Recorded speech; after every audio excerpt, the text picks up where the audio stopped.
of it, make a good meal of it, stick to your old-fashioned beer. Now don't be afraid of it, drink till you're made of it. Now all together a cheer. Well, Merry Christmas to you all. This is Mark, your one-take beer reviewer, the guy at beeronaut.com, writing about Chicago's craft beer scene. And yes, it's time for a holiday beer review, and this is one that I bought for myself because during this Christmas season, so many people have been getting the beer advent calendars from our more quality liquor stores and even the ones from Costco and Aldi. Well, I just couldn't get into that. A little too much money for my taste, and because it would have involved drinking a beer a day, which I am really not up to these days. If I get a beer in every other day, that works for me. So anyway, what I have done is, instead of the Aldi brands, which everybody has been doing videos of, I just picked out a couple of holiday-looking beers from Trader Joe's. In my town, Trader Joe's and Aldi are like in neighboring strip malls, so that works out for me. These are contract brewed for Trader Joe's by various brewers, and this one that I picked out is the Ginger Beard Spiced Stout, which, if you look at the label, says it's made by Joseph's Brow in San Jose, California, and it doesn't take much sleuthing to figure out that it's being made by Gordon Biersch, the brewery that also is part of the Rock Bottom chain.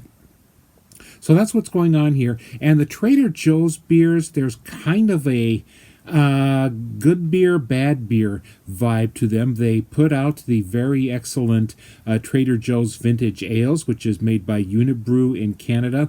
And then they do a lot of really Midland type stuff. And then once in a while, though, they come out with something like a double IPA that is actually made by Minhas in Monroe, Wisconsin. That turned out pretty good. So let's just see what happens here. So this only goes down, it's only listed as a spiced stout beer. So we'll have a look at it together then. And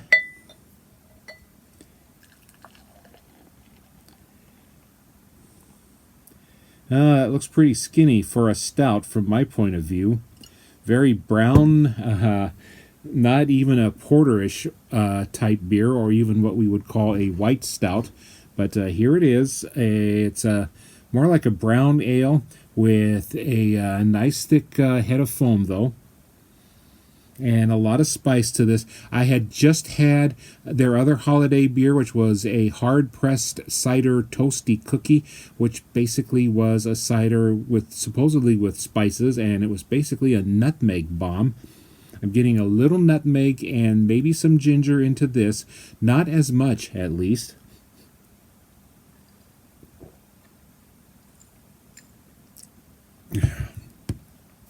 Not much of a stout beer.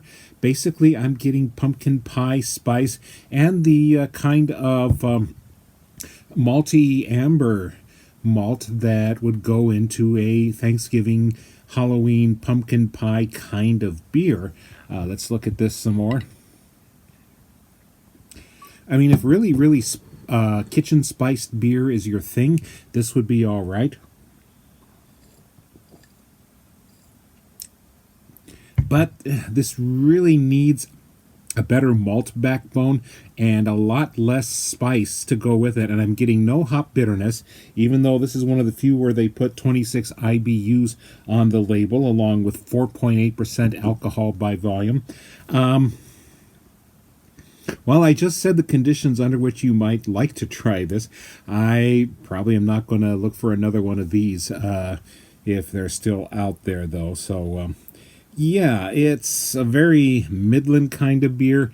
Doesn't even look like a stout, and just too much kitchen spice rack spices in it to really be pleasing. So, it just happens sometimes.